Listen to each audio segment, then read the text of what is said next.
Hello students, I am Dr. Amit Bhatnagar working as Senior Research Officer in the Department of Agronomy at GB Pant University of Agriculture and Technology Pantnagar. और ये इस समय जो है मैं soil fertility के lectures upload कर रहा हूँ। एक्चुअली ये जो कोर्स है MSc AG एग्रोनॉमी का है और इसमें काफ़ी कुछ कंसेप्ट UG के भी हैं। तो आज जो मेरे साथ स्टूडेंट्स हैं पंतनगर यूनिवर्सिटी में जो MSc AG कर रहे हैं एग्रोनॉमी डिपार्टमेंट से, और मैं इन्हीं स्टूडेंट्स को जो है कोर्स पढ़ा रहा हूँ।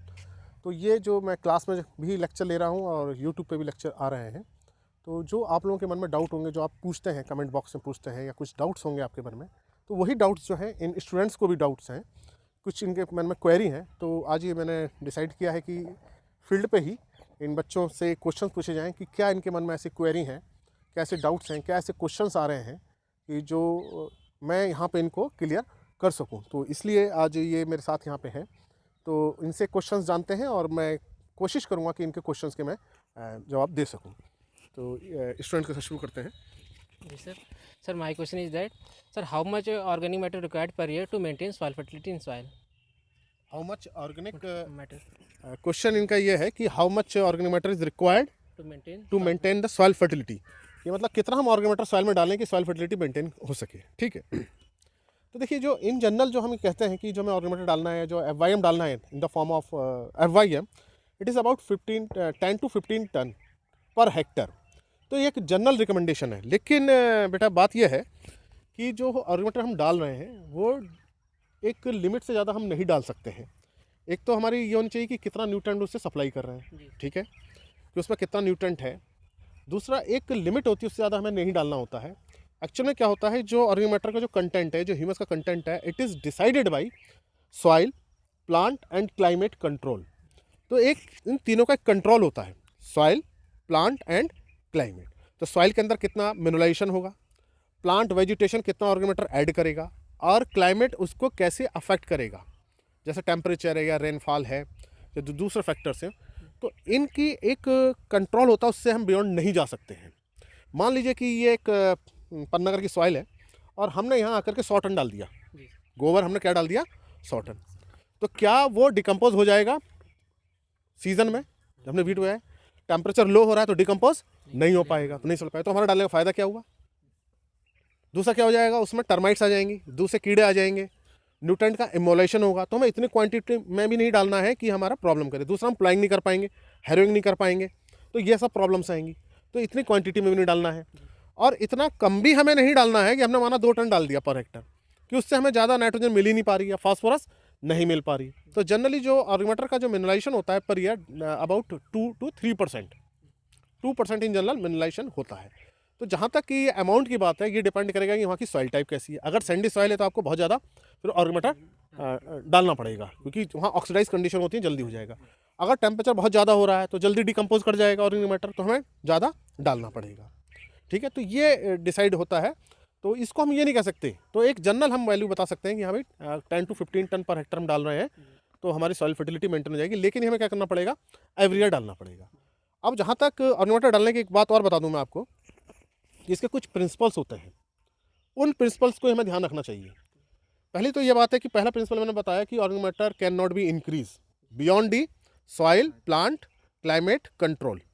जो कंट्रोल कर रहा है उससे ज़्यादा हमें नहीं डालना चाहिए। उससे ज़्यादा डालेंगे तो वो एक तो मिनरलाइज नहीं हो पाएगा, डिकम्पोज नहीं हो पाएगा, और ज़्यादा प्रॉब्लम क्रिएट करेगा। जैसे कि मान लें पन्नगर सॉइल है, यहाँ 3% का अगर ऑर्गेनिक मैटर है, तो बस अब उससे ज़्यादा 3% से ज़्यादा नहीं बढ़ सकता। आप कुछ भी कर लीजिए, क्योंकि डिकम्पोज होगा ही नहीं। ठीक है, तो हर एक एरिया का फिक्स होता है, हर सॉइल की एक कैरिंग कैपेसिटी होती है ऑर्गेनिक मैटर की, उससे ज़्यादा हम नहीं बढ़ा सकते। तो हमारा पहला प्रिंसिपल होना चाहिए कि जो उसकी कैपेसिटी है उससे ज़्यादा हम ना जाएं। ठीक है। दूसरा प्रिंसिपल यह है कि ऑर्गेनिक मैटर तब तक नहीं बढ़ सकता जब तक हम उसके अंदर ऑर्गेनिक नाइट्रोजन ना बढ़ाएं। एक रिलेशनशिप होता है ऑर्गेनिक मैटर का और ऑर्गेनिक नाइट्रोजन का। तो जो देखिए, और जो ऑर्गेनिक मैटर है आपको पता होगा कितना परसेंट कार्बन उसमें, 58% कार्बन है, 58%, अबाउट 60% हो गया। और नाइट्रोजन कितनी है, 5%, ऑलमोस्ट 5%। मतलब अगर हम 100 किलो लेते हैं तो उसमें 60 किलो क्या निकलेगा, कार्बन निकलेगा, और 5 किलो क्या निकलेगा, नाइट्रोजन। ठीक है, तो क्या रेशियो बना दोनों में, 12:1, ये हो गया। लेकिन हम ऑर्गेनिक मैटर के साथ नाइट्रोजन का देखें तो क्या रेशियो बनेगा, 100 के साथ 5 है, 20:1। ठीक है, तो इसका मतलब कि जो हमारा मटेरियल है उसमें 20:1 का रेशियो है। अब जब हम नाइट्रोजन अगर नहीं डालेंगे, मान लीजिए केवल हम ऑर्गेनिक मैटर डाल रहे हैं, माना कोयला डाल रहे हैं, कोयला केवल प्योर कार्बन है, या हम केवल लकड़ी डाल रहे हैं, पेड़ जैसे पेड़ है ये पेड़ को काट के डाल दें, इसमें नाइट्रोजन बहुत कम होगा। तो अगर हम नाइट्रोजन नहीं डाल रहे हैं तो क्या उसका डिकम्पोजिशन होगा? नहीं होगा, नहीं होगा। क्यों नहीं होगा? जब उस पर माइक्रोब्स अटैक करेंगे उनको कार्बन तो मिलेगा, लेकिन उनका प्रोटोप्लाज्म सिंथेसिस करने के लिए नाइट्रोजन मिलेगी? नहीं मिलेगी। तो क्या वो सर्वाइव करेंगे? नहीं करेंगे। तो not only carbon but other nutrient also required, particularly nitrogen for protoplasm synthesis. Similarly phosphorus is required. तो मेनली क्या है, नाइट्रोजन, प्रोटोप्लाज्म बनना जरूरी है माइक्रोस में। तो जब तक नाइट्रोजन नहीं डालेंगे तो ऑर्गेनिक मैटर नहीं बनेगा, और ऑर्गेनिक मैटर अगर नहीं होगा तो नाइट्रोजन नहीं होगी, क्योंकि जो हमारा 95 to 99% नाइट्रोजन किस में है? ऑर्गेनिक फॉर्म में।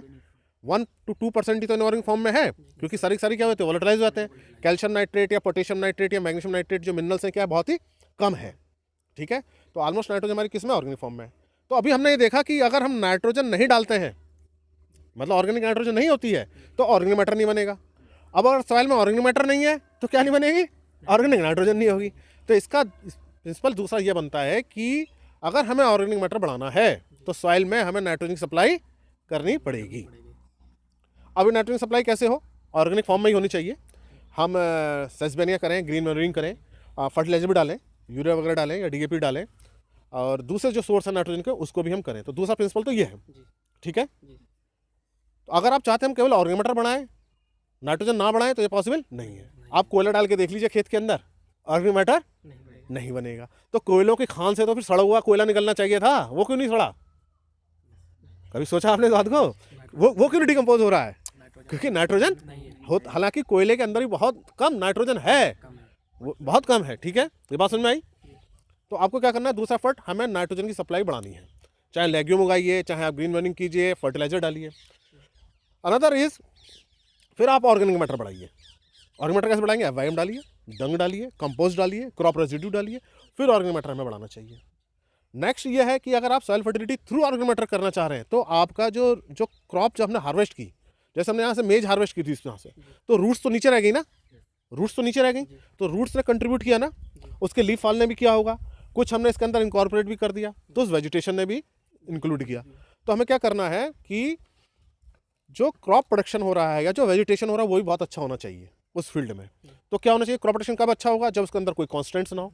तो इसका मतलब हमारा क्रॉप मैनेजमेंट बहुत अच्छा होना चाहिए। तो जो भी कॉन्स्टेंट्स हैं, चाहे एसिडिटी हो रही है उसको दूर करें, एल्किनिटी हो तो उसको दूर करें, सैलिनिटी हो तो उसको दूर करें, अच्छा फर्टिलाइजर डालें, वीडिंग प्रॉपर करें, तो वेजिटेशन क्या होगा? अच्छा होगा, तो ऑर्गेनिक मैटर ऐड होगा। ये इस तरह से हम जो है ऑर्गेनिक मैटर एडिशन के थ्रू सॉइल फर्टिलिटी को रिस्टोर कर सकते हैं। लेकिन जो आपका क्वेश्चन है कितना डालें, तो ये आपको मैंने बताया, ये ऐसे नहीं बताया जा सकता है। वहाँ देखना पड़ेगा कि कितना ऑर्गेनिक मैटर ऑलरेडी है, कितनी उसकी कैरिंग कैपेसिटी है, और कितना हमें न्यूट्रिएंट उसके थ्रू डालना है। ठीक है, तो इन जनरल जो है हम 10 to 15 टन पर हेक्टर डालते हैं, that is sufficient. Sir, my question is that how the temperature affect the rate of organic matter decomposition and what are the other factors? ठीक, अभी जैसे मैंने बताया ना कि ऑर्गेनिक मैटर डिकम्पोजिशन होने के लिए टेम्परेचर चाहिए। तो टेम्परेचर क्यों चाहिए? उसका डिकम्पोजिशन कौन कर रहा है? Who is responsible for decomposition? Microbes, particularly bacteria and fungus, actinomycetes also. तो अगर ये जो बैक्टीरिया जो फंगस है प्रॉपरली वर्क नहीं करेंगे, प्रॉपरली वर्क इनका क्या है मतलब? एंजाइम सिक्रीशन, एंजाइम सिक्रीट करते हैं ना, एक पर्टिकुलर टेम्परेचर पे इनकी ग्रोथ होती है, एक पर्टिकुलर टेम्परेचर ह्यूमिडिटी पे। ठीक है, अब आप देखिए बारिश के दिनों में क्या होता है, आपके डिसीज, स्किन डिसीज ज़्यादा क्यों होती हैं? या जो घर में ब्रेड रोटी रखी होती है तो फंगस क्यों आ जाती है? जाड़ों के दिनों में नहीं आती, देखा ना आपने? हाँ, अब आटा सूखा होता है, आटा सूखा होता है, वो नहीं सड़ता है, लेकिन आटे को आप मत गूंद दीजिए, पानी डाल दीजिए, एक दिन में सड़ जाएगा। क्यों? माइक्रोस पहले भी था, माइक्रोस अब भी है, लेकिन उसको क्या मिल गया? मॉइस्चर मिल गया। तो देखिए फेवरेबल टेम्परेचर जो है 30 to 35 डिग्री सेंटीग्रेड माइक्रोस के लिए इन जनरल, जो मीजोफिलिक है हमारे, जो मीजोफिलिक हैं 30 to 35। तो जो टेम्परेचर अगर अच्छा है तो माइक्रोस की ग्रोथ भी क्या होगी? अच्छी होगी, डिकम्पोजिशन क्या होगा? फास्ट होगा। अब अगर कूल क्लाइमेट है, अगर हम हिल का एरिया ले लें तो टेम्परेचर क्या रहता है? कम रहता है। सत्येंद्र कुमार, हिल की कंडीशन क्या रहेगा? टेम्परेचर क्या रहेगा? कम रहेगा। तो माइक्रो एक्टिविटी क्या होगी? कम होगी, ज़्यादा होगी? कम होगी। तो डिकम्पोजिशन क्या होगा? कम होगा। अब इसमें एक चीज़ का और ध्यान रखिए कि ऑर्गेनिक मैटर माना वहाँ पे बन चुका है और डिकम्पोजिशन स्लो हो रहा है, तो बहुत दिनों तक ऑर्गेनिक मैटर बना रहेगा, लेकिन न्यूट्रिएंट रिलीज नहीं होंगे। और जहाँ ट्रॉपिकल कंडीशन, जहाँ टेम्परेचर, डिकम्पोजिशन फास्ट होगा, न्यूट्रिएंट रिलीज होंगे, लेकिन ऑर्गेनिक मैटर एग्जॉस्ट कर जाएगा। तो वहाँ ऐसी कंडीशन में क्या करना पड़ेगा, एवरी ईयर ऑर्गेनिक मैटर को ऐड करना पड़ेगा। तो जो कूलर क्लाइमेट है वहाँ क्या रहेगा, ऑर्गेनिक मैटर आपको क्या मिलेगा, ज़्यादा मिलेगा। और जो ट्रॉपिकल है, सब ट्रॉपिकल है, ऑर्गेनिक मैटर क्या मिलेगा, कम मिलेगा, क्योंकि एग्जॉस्ट जल्दी कर जा रहा है। अब ये क्वेश्चन आ सकता है दिमाग में कि भाई कूलर क्लाइमेट में ऑर्गेनिक मैटर ज़्यादा है, बड़ा अच्छी सॉइल है, सॉइल है, ऑर्गेनिक मैटर ज़्यादा है, लेकिन उसका डिकम्पोजिशन होना जरूरी है ताकि न्यूट्रिएंट को रिलीज कर सके। अगर न्यूट्रिएंट रिलीज नहीं कर पा रहा है तो उसकी कोई वैल्यू फिर नहीं बन रही है। ठीक है, ये इसका है। रेनफॉल का भी यही है, मॉइस्चर सप्लाई करता है।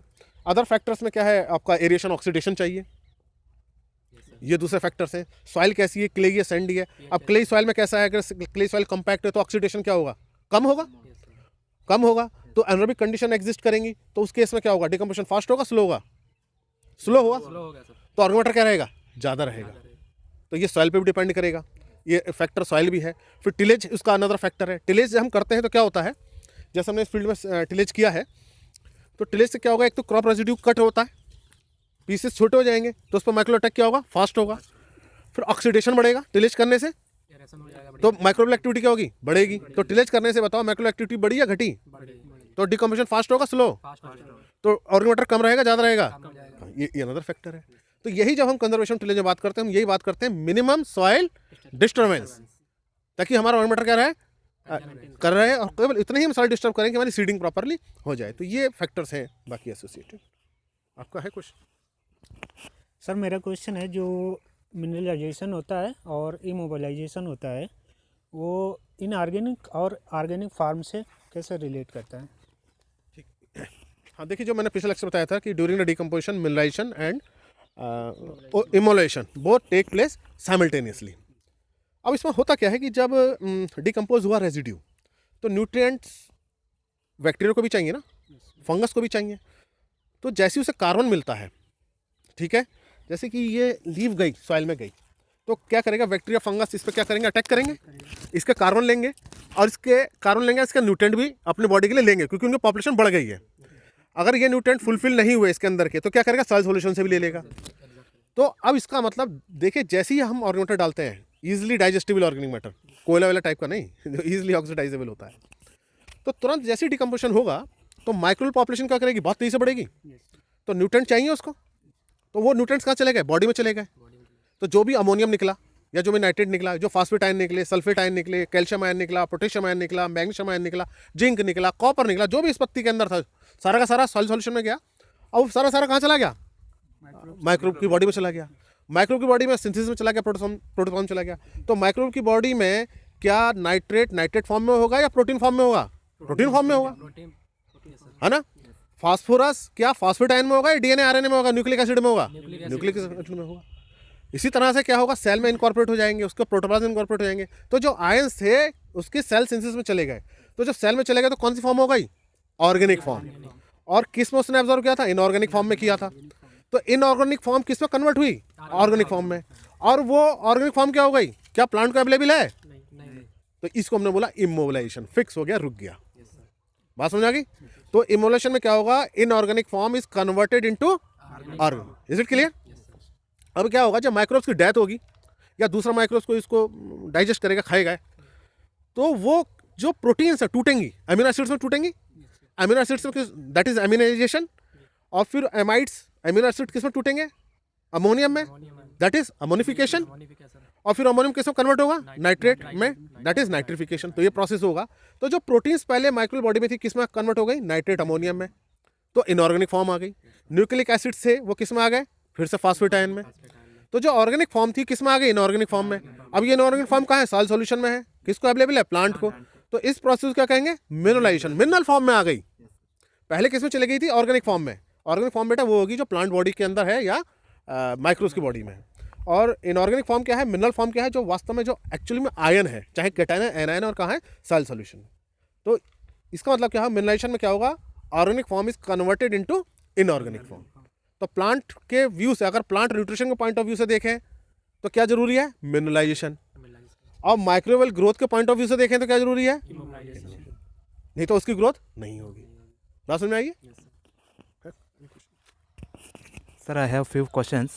Number one is why lignin takes more time to decompose as compared to the other material, and number two is why we will not apply fresh cow dung will not apply into the main field as compared to one, as compare to decomposed one. decomposed. First question is why lignin take so much time. हाँ ठीक है, lignin इतना ज़्यादा time क्यों ले रहा है decomposition होने में. ठीक है, देखिए जो मैंने पहले लेक्चर बताया था उसमें मैंने आपको सीरीज़ बताई थी ना कि स्टार्च और सिंपल शुगर्स पहले डिकम्पोज होंगी, फिर कौन होगा क्रूड प्रोटीन, फिर हेमोसेलुलोज, फिर सेलुलोज, फिर फैट वैक्सेस, लास्ट लिग्निन.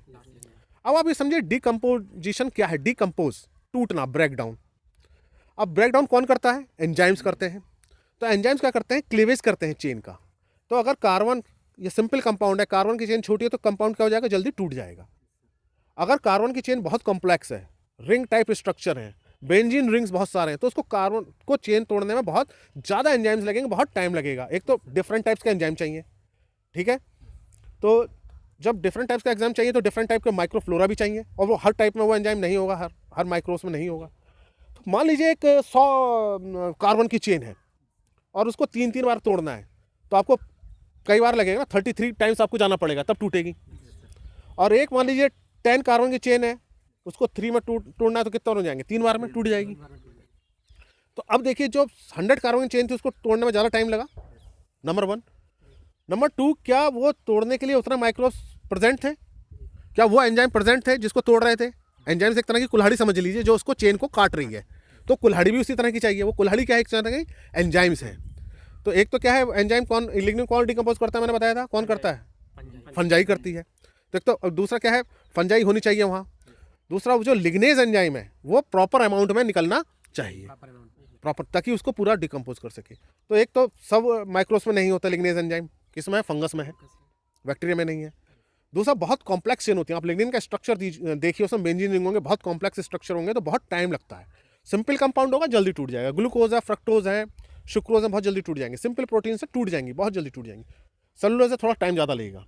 ठीक है, this is the reason. Another question क्या था? Why fresh cow dung will not directly apply into the field as compared to dried one. अच्छा, कि हम जो है फ्रेश को क्यों नहीं अप्लाई करते हैं? मतलब डंग हुआ, काउ डंग हुआ, उसको हमने सीधा खेत में ले आके डाल दिया. यही तो क्वेश्चन है आपका, क्यों नहीं डाल रहे हैं उसको? ठीक है. What is our objective to add organic matter? To obtain nutrients. पहले तो यही तो है.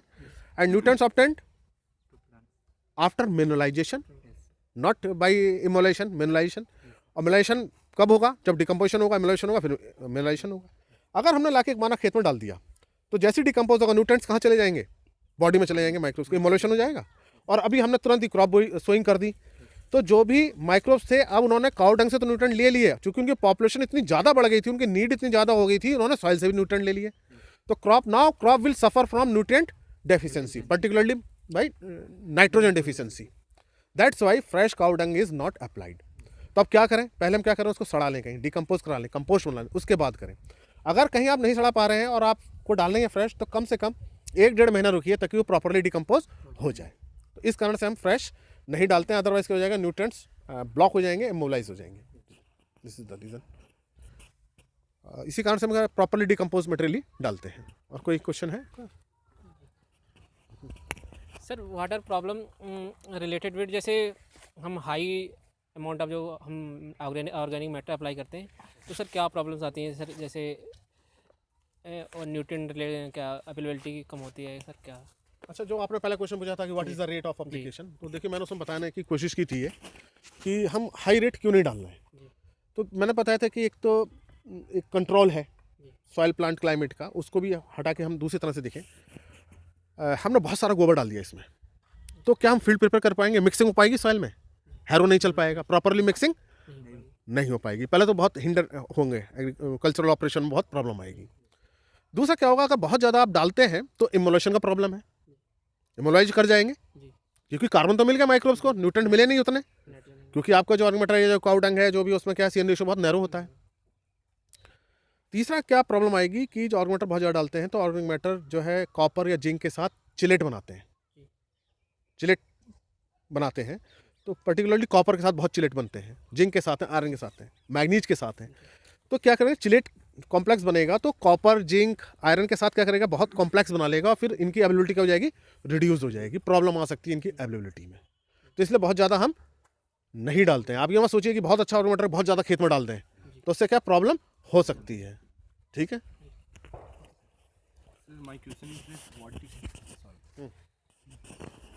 Sir, please explain the CN ratio and why its quantity is fixed in the soil. Why its ratio is fixed in the soil. What is CN ratio? Yes, sir. अच्छा, CN cyanide नहीं है ना, सी अलग है, N अलग है, CN cyanide बन जाएगा। ठीक है, देखिए सीएन रेशियो क्या है, कितना आपका कार्बन है, कितना नाइट्रोजन है। जैसे मैंने पहले ही बताया था ना, 100 किलोग्राम अगर हम ऑर्गेनिक मैटर डाल रहे हैं तो उसमें 60 किलोग्राम क्या होगा, कार्बन होगा, और 5 किलो करीब क्या होगी, नाइट्रोजन होगी। तो जो कार्बन नाइट्रोजन का हमने रेशियो देख लिया, तो 60 किलो कार्बन है के साथ 5 किलो क्या है, नाइट्रोजन है। तो 1 किलो नाइट्रोजन के साथ कितनी कार्बन हो गया, 12, तो 12:1। ये है सीएन रेशियो। अब इतनी इंपॉर्टेंस हम सीएन रेशियो पे क्यों दे रहे हैं? क्योंकि माइक्रोब्स को दो चीज़ें चाहिए, कार्बन चाहिए सेल सिंथेसिस के लिए और नाइट्रोजन चाहिए प्रोटोप्लाज्म के लिए। और जो माइक्रोब का मैंने सीएन रेशियो बताया था उसके अकॉर्डिंग होना चाहिए होता है। जैसे बैक्टीरियल सेल है 4:1 है उसका, मतलब 4 ग्राम अगर कार्बन है तो 1 ग्राम नाइट्रोजन चाहिए। इस तरह फंगस है 8 के आसपास है उसका 8, तो 8 कार्बन है तो 1 से नाइट्रोजन चाहिए। तो अगर हम ऐसा मटेरियल डालते हैं इसका बहुत वाइड सीएन रेशियो, माना 100:1 है, ऐसा मटेरियल डाले हमने, कोई लीफ डाल दी, इसका 100:1 मतलब 100 ग्राम उसमें अगर कार्बन है तो 1 ग्राम नाइट्रोजन है। तो क्या करेगा, उस कार्बन पे 100 ग्राम कार्बन पे तुरंत माइक्रोब्स अटैक करेंगे। अब 100 ग्राम कार्बन के लिए अगर हम 4:1 बैक्टीरिया के लें तो 4 ग्राम कार्बन के लिए 1 ग्राम नाइट्रोजन चाहिए, तो 100 ग्राम के लिए कितनी नाइट्रोजन चाहिए, 25 ग्राम। और लेकिन उस रेजिड्यू में कितनी थी, केवल 1 ग्राम, तो 24 ग्राम कहाँ से लेगा वो, सॉइल से लेगा। तो सॉइल से लेगा क्या हो जाएगी, मोबाइलाइज हो जाएगी। अगर नहीं मिलेगी तो उसकी पॉपुलेशन कम हो जाएगी। भाई कार्बन तो मिला, नाइट्रोजन नहीं मिला। ठीक है, तो ये सीएन रेशियो की इंपॉर्टेंस है। इसका मतलब जितना वाइड आप सीएन रेशियो डालेंगे उतना चांसेस होगा इमोबिलाइजेशन होने का, और जितना नैरो डालेंगे उतना अच्छा होगा उसका मिनरलाइजेशन होने का। तो लेग्यूम का देखिए जल्दी डिकम्पोज हो जाएगा। ठीक है, और जो आप बाकी दूसरे देखिए, राइस का देखिए, वीट का देखिए, इनका क्या होगा, बहुत टाइम लगेगा। इनका सीएन रेशियो क्या होता है, बहुत वाइड होता है। राइस का सर और लेगा सर, उसमें वो सिलिका भी है, डिकम्पोजन में टाइम लगेगा, सिलिका भी है। तो अगर आप अपना रेजिड्यू डालें तो थोड़ी सी एक्स्ट्रा, मैंने पिछले लेक्चर में बताया, थोड़ी सी बाहर से नाइट्रोजन डाल दी ताकि उसको नाइट्रोजन का फुलफिल हो जाए। तो ये सीएन रेशियो है। दूसरा क्वेश्चन क्या था? Sir, why this ratio is fixed in the soil? अच्छा, रेशियो सीएन रेशियो क्यों फिक्स है सॉइल का? वेरी गुड, बहुत अच्छा क्वेश्चन है। 10:1 to 12:1 हमारा सीएन रेशियो होता है। मतलब कि अगर हम सॉइल में देखें तो अगर 10 ग्राम हमें कार्बन निकली तो 1 ग्राम क्या निकलेगा, नाइट्रोजन निकलेगा, फिक्स रहेगा। अब हम कोशिश करें खूब इसके अंदर ऑर्गेनिक मैटर डाल दें, हम तो इसका सीएन रेशियो कर देंगे, नैरो कर देंगे, मान लीजिए। या खूब हमने इसके अंदर यूरिया डाल दी, नाइट्रोजन डाल दी, हम इसका सीएन रेशियो क्या कर दें, नैरो कर दें, तो ऐसा नहीं हो पाएगा। उसका रीज़न क्या है कि जैसे ही आप नाइट्रोजन बढ़ाएंगे तो माइक्रोवेल सेल बढ़ेगी, ठीक है, होगा, तो उसी उसमें क्या होगा, ह्यूमिफिकेशन भी होगा, ह्यूमस भी बनेगा, ऑर्गेनिक मैटर डिकम्पोजिशन भी होगा। ठीक है, तो नाइट्रोजन क्या होगी, माइक्रोब्स ले लेंगे, और क्या हो जाएगी, माइक्रो नाइट्रोजन लॉस हो जाएगी लीचिंग से, डिनाइट्रिफिकेशन से, और दूसरा उसका प्लांट अपटेक कर लेंगे, तो नाइट्रोजन को तो ये जाएगी। और कार्बन कैसे लॉस होगा, कार्बन कहाँ चला जाएगा, CO2 में चला जाएगा। तो एक ऐसी सिचुएशन आएगी कि कार्बन का लॉस तो CO2 से हो जाएगा, उसके बाद लॉस नहीं होगा क्योंकि कॉम्प्लेक्स चेन बन जाएंगी, कार्बन की लॉन्ग चेन बन जाएंगी। अब फर्दर उसका डिकम्पोजिशन नहीं हो पाएगा।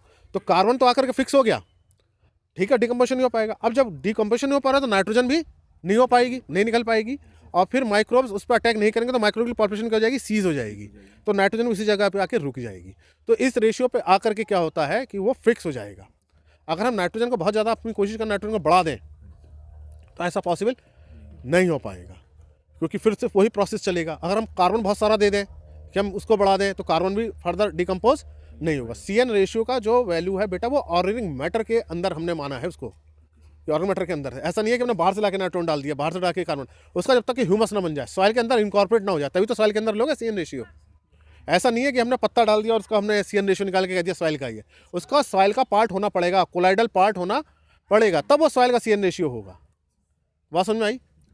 एक चीज़ आपको और बताऊं, जैसे हमने 100:1 का हमने कोई मटेरियल डाला सीएन रेशियो का, तो कार्बन कहाँ लॉस कर रही है, CO2 की। नाइट्रोजन कहाँ है, सॉइल में है तो सॉइल में ही। अगर उसका लॉस ना हो, प्लांट अपटेक ना करे, केवल माइक्रोवेल में घूमता रहे, तो रहेगा सॉइल के अंदर ही। ठीक है, जब वो अंदर रहेगा तो कार्बन तो अंदर बाहर निकलता जा रहा है, लेकिन नाइट्रोजन बना हुआ, तो सीएन रेशियो नैरो होगा या वाइड होगा, नैरो होगा, क्योंकि माना 10 कार्बन निकल गए, नाइट्रोजन नहीं निकला, तो 90:1 आ गया, है ना। फिर 20 कार्बन और निकल गए, 40 कार्बन और निकल गए, आते आते माना 30 कार्बन रह गए, नाइट्रोजन तो उतना नहीं निकला, रहा तो सॉइल के अंदर।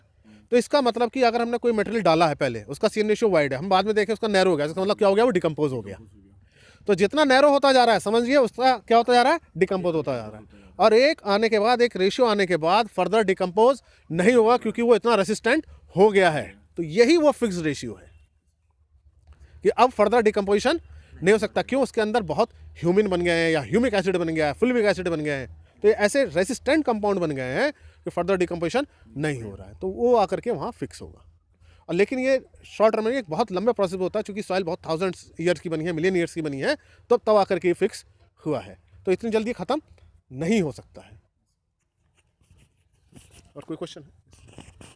Sir, what is the role of the nutrient in the humus formation? Nutrients role देखिए, ह्यूमस फॉर्मेशन किसके थ्रू हो रहा है? माइक्रोब्स के थ्रू। माइक्रोब्स को न्यूट्रिएंट चाहिए नहीं चाहिए? चाहिए। तो अब न्यूट्रिएंट कौन लेगा? माइक्रोब्स लेगा। एक्टिविटी बढ़ेगी तो डिकम्पोज करेंगे, ह्यूमस बनेगा। तो सबसे बड़ा लेकिन कौन सा न्यूट्रिएंट है जिसे हम मेजर कह सकते हैं? नाइट्रोजन है, सल्फर भी है, फास्फोरस भी है, और भी न्यूट्रिएंट्स हैं, लेकिन उनकी रिक्वायरमेंट माइक्रोब्स का क्या है? कम है। तो यही रोल है। तो लार्जली तो नाइट्रोजन का है, प्रोटोप्लाज्म में यही रोल है। अगर आप सोचें कि हम केवल कार्बन दें, ह्यूमस बना दें, जैसे मैंने पहले बोला कोयला डाल दीजिए, ह्यूमस नहीं बनेगा, क्योंकि बैक्टीरियल ग्रोथ के लिए दूसरा न्यूट्रिएंट है ही नहीं। ठीक है, यही रोल है न्यूट्रिएंट का, ताकि वो माइक्रोब्स की बॉडी का सिंथेसिस करते हैं उसमें आते हैं। ये दिस इज द रोल। कोई क्वेश्चन है आप लोगों का? My last question is that can humic substance use as a fertilizer? Humic substances. Yes, sir. ठीक ठीक। देखिए ह्यूमिक सब्सटेंसेस क्या है? ह्यूमस से ही बनी है ना। ह्यूमस में दो चीज़ें हैं, ह्यूमिक एंड नॉन ह्यूमिक। ठीक है। तो देखिए जो ह्यूमस बना है उसमें बहुत प्लांट ग्रोथ प्रमोटिंग सब्सटेंसेस हैं, विटामिन हैं, हार्मोन्स हैं, लाइक ऑक्सिन्स हैं। तो राइजोबैक्टीरिया को भी प्रमोट करते हैं। ठीक है। और ये प्लांट ग्रोथ प्रमोटिंग सब्सटेंसेस वही प्लांट को भी प्रमोट करते हैं। अगर हम सॉइल में डालेंगे तो डेफिनेटली बैक्टीरिया की ग्रोथ बढ़ेगी, कुछ प्लांट ग्रोथ प्रमोटिंग सब्सटेंसेस भी बढ़ेंगे, ऑक्सीजन भी बढ़ेगा, हार्मोन्स भी बढ़ेंगे, कुछ विटामिन भी बढ़ेंगे, वो किसको प्लांट की ग्रोथ में हेल्प करेंगे। तो एज ए प्लांट की ग्रोथ बढ़ाने में हेल्प करते हैं और इसको यूज़ भी किया जाता है। तो यूज़ कर सकते हैं उसको हम एज ए, लेकिन उसको हमें थोड़ा सा उसका कॉस्ट देखना पड़ेगा, एप्लीकेशन देखना पड़ेगा, फिजिबिलिटी क्या है ये देखनी पड़ेगी उसकी। हाँ, लेकिन डेफिनेटली ये हेल्प करेंगे।